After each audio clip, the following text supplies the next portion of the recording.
Assalamualaikum warahmatullahi wabarakatuh. Selamat berjumpa kembali pada mata kuliah sastra lama.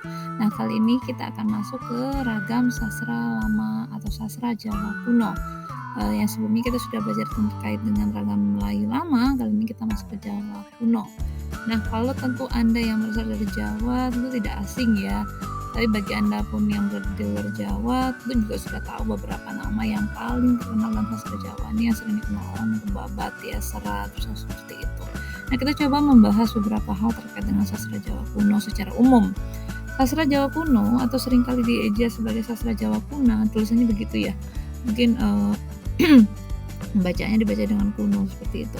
Meliputi sastra yang ditulis dalam bahasa Jawa kuno pada periode kurang lebih ditulis pada abad ke-9 sampai abad ke-14 Masehi.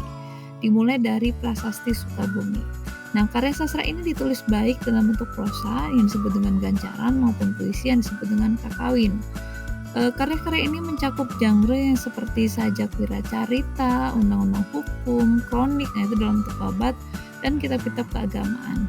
Sastra Jawa kuno itu diwariskan dalam bentuk manuskrip dan prasasti. Jadi sehingga orang menjadi tahu sampai sekarang itu karena dia ditulis dalam bentuk manuskrip dan dalam bentuk prasasti. Nah, manuskrip yang memuat teks Jawa kuno ini jumlahnya sampai ribuan, sementara prasasti itu puluhan ya, hanya bahkan jumlahnya sampai ratusan seperti itu. Nah, meski di sini harus diberikan catatan bahwa tidak semua prasasti juga yang memuat teks kesusastraan. Jadi perlu dipilih juga mana yang termasuk sastra, mana yang hanya informasi umum saja. Dalam perkembangannya, karya-karya penting sastra Jawa itu yang ditulis pada periode ini termasuk Canda Karana, Kakawin Ramayana, dan terjemahan Mahabharata dalam bahasa Jawa kuno. Karya sastra Jawa kuno sebagian besar terlestarikan di Bali dan ditulis pada naskah-naskah manuskrip bentuknya lontar. Walau sebagian besar sastra Jawa kuno terlestarikan di Bali, di Jawa, dan Madura, ada juga sastra Jawa kuno yang terlestarikan yang tapi tidak terkenal di Bali. Jadi berdasarkan hasil perkembangannya ya dalam penelitian sastra Jawa kuno itu mulai berkembang pada abad ke-19 awal ya, mulai dirintis oleh Stanford Raffles. Jadi terkenal sekali Raffles ini memiliki ketertarikan ketika dia datang ke Nusantara ya, khususnya di daerah Jawa, ingin banyak sekali meneliti terkait dengan manuskrip yang ada di Jawa. Nah, Gubernur Jenderal dari Britania Raya yang memerintah di Pulau Jawa itu, selain sebagai seorang negarawan, dia juga tertarik dengan kebudayaan setempat. Jadi bersama asistennya, Raffles itu Kolonel Colin Mackenzie, asisten Raffles, mengumpulkan dan meneliti naskah-naskah Jawa kuno. Jadi awalnya seperti itu ya. Nah, istilahnya lagi penelitian ilmiah terkait sastra Jawa kuno itu mulai berkembang dari abad ke-19 ya tadi, yang dikumpulkan tadi sih sudah ya. Oke. Bagaimana penurunannya, tradisi penurunan sastra Jawa kuno yang terlestarikan sampai hari ini sebagian besar diturunkan dalam bentuk naskah atau manuskrip yang disalin ulang berkali-kali. Sehingga mereka jarang yang tertulis dalam bentuk asli seperti pada waktu dibuat dahulu, kecuali jika ditulis pada bahan tulisan yang awet seperti batu, tembaga, dan lainnya. Prestasi Jawa tertua dalam bahasa Jawa kuno berasal dari tahun 804, tetapi isinya bukan merupakan teks kesusastraan. Teks kesusastraan tertua pada sebuah prasasti terdapat pada prasasti Siwagreha yang ditarikh itu berasal dari tahun 856 Masehi. Sedangkan naskah manuskrip tertua itu adalah sebuah naskah daun nipah yang berasal dari abad ke-13 ditemukan di Jawa Barat. Naskah nipah ini memuat teks kakawin Arjuna Wiwaha yang berasal dari abad ke-11.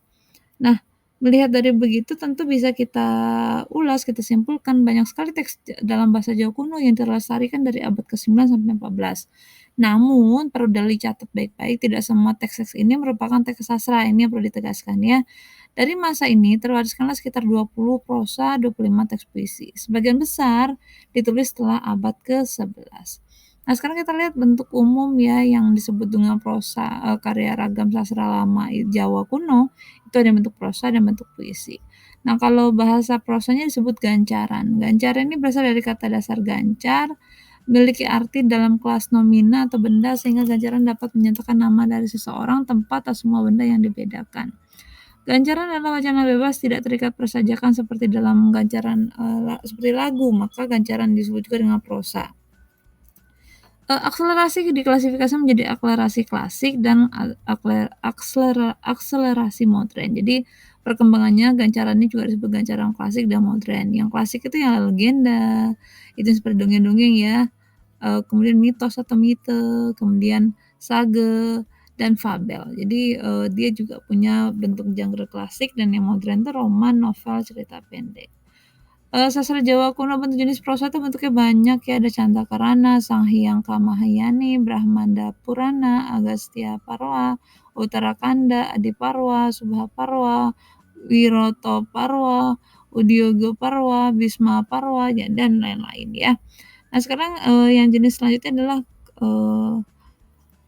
Kakawin jenis puisi ya, tapi sebelum kita masuk ke itu kita coba kelompokkanlah yang akan kita pelajari dalam mata kuliah ini ya, yang akan diskusikan lebih lanjut itu ada 5, kita masuk yaitu dari Kakawin, Kidung, Suluk, Serat, Babat. Nah di dalam hal ini tentu ada yang termasuk puisi dan dalam prosa.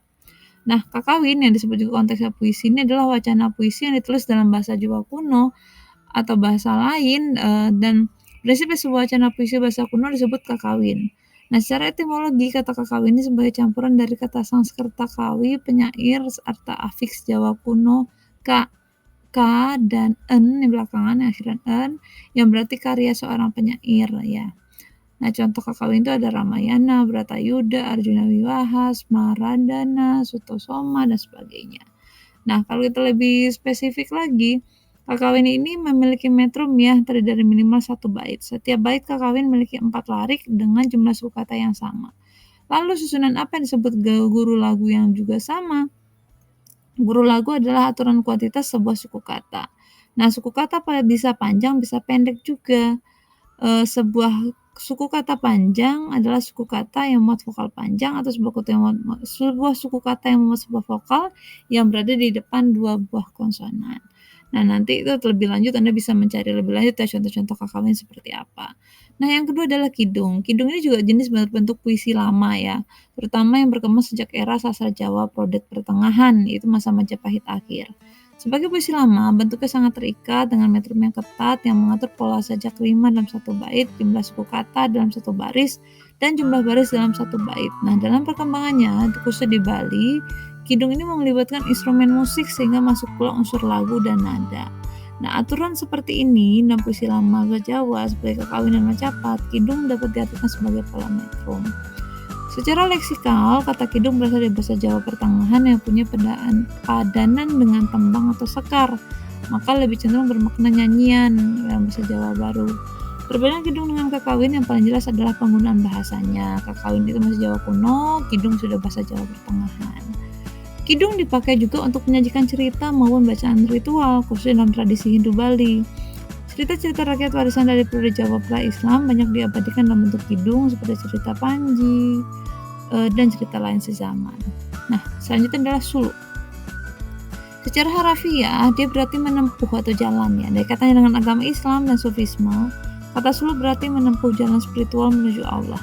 Menempuh jalan suluk mencakup sebuah disiplin seumur hidup dalam melaksanakan aturan eksoteris agama Islam atau syariat sekaligus aturan-aturan eksoteris agama Islam sebagai hakikat. Jadi selain syariat juga hakikat.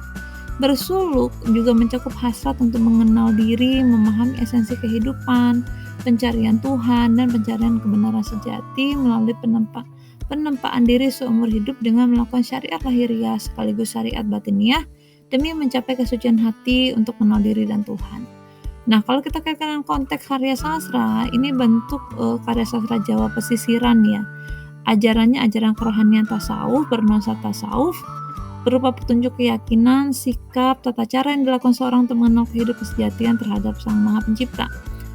Karya sastra Islam ini suluk jenis sering dikaitkan dengan sastra Islam kejawen karena di situ ada suluk, wirid, primbon. Dalam dunia tarekat atau tasawuf, pengertian suluk berarti usaha atau ikhtiar manusia untuk bertujuan membawa seseorang dekat dengan Allah.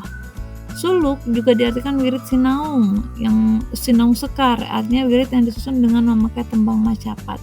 Namun dalam perkembangannya di kalangan masyarakat Islam kejawen, perkataan suluk berkembang menjadi tulisan berbentuk puisi yang berisi petuah dan ajaran tentang Tuhan, sifat, asma, dan perbuatannya berisikan juga tentang asal-usul manusia. Dua lagi, yang ketiga itu serat. 4 ya berarti ya, serat, yaitu karya-karya sastra yang berisi tentang ajaran-ajaran leluhur sebuah kebaikan. Nah, serat ini juga bentuknya adalah tembang ya, mirip. Jadi dia tuh banyak sekali berisi ajaran-ajaran. Nah, yang terakhir adalah babat. Nah, babat ini salah satu bentuk prosa ya, cerita rekaan berdasarkan peristiwa sejarah. Ini dipakai dalam makna yang sama dalam kesusastraan berbahasa Sunda, Bali, Lombok, dan Madura juga menyebutnya adalah babat. Ini adalah genre dari antara sekian banyak karya sastra Jawa yang mengisahkan cerita sejarah. Kata babat memiliki arti menebas dan merambah hutan, semak, dan belukar. Maka sebablah kemudian babat berkaitan dengan pembukaan tanah, pembatan hutan, dan dijadikan lahan pertanian atau pemukiman. Baik, untuk lebih lanjut dan lebih jelasnya, tentu Anda punya tugas secara berkelompok. Silakan dibahas dan diulas terkait ini secara spesifik. Nantinya akan kita diskusikan untuk bisa dipahami lebih lanjut. Baik, terima kasih atas perhatiannya. Semoga dapat dipahami informasi umum ini. Wassalamualaikum warahmatullahi wabarakatuh.